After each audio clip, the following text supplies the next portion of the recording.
கர்ணக்கலங்கு செல்ல குட்டி எங்க போச்சு, கத்திரிக்காய் கூடையில போச்சு. அவர் கெட்ட வார்த்தை பேசல, வெறும் பீப் தான் போட்டாரு. ஆனா நமக்கே அது கெட்ட வார்த்தை மாதிரி தெரியுது, அதனால சிரிச்சோம். சோ அது கெட்ட வார்த்தை இல்ல, சரிங்களா? இங்க எப்ப எது நடக்கும்னே தெரியல. முதல்ல இடத்த காலி பண்ணிட்டு ஊர் பச்சேருங்க. பெரியப்பனை பெத்து வச்சிருக்கீங்க. பெரியப்பாவை நான் பெத்தறான். என்ன இது எனக்கு புரியல. பெரியப்பாவை நான் பெத்துறான், என்ன இது? எதுக்கு அப்படி சொன்னாரு? ஓய் மபுட்டி சேட்டா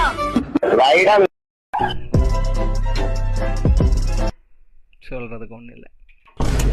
सर ये जो तेल है ना आपके लंबे और घने बालों के लिए बहुत फायदेमंद। भगवान क्या जुल्म है। लग रहा है तो मैं गलत पते पे आ गई, सॉरी। வாடிட்டா பாவம். இதெல்லாம் கிண்டல் பண்ணக்கூடாது. உனக்கு சொட்டதாண்டியே.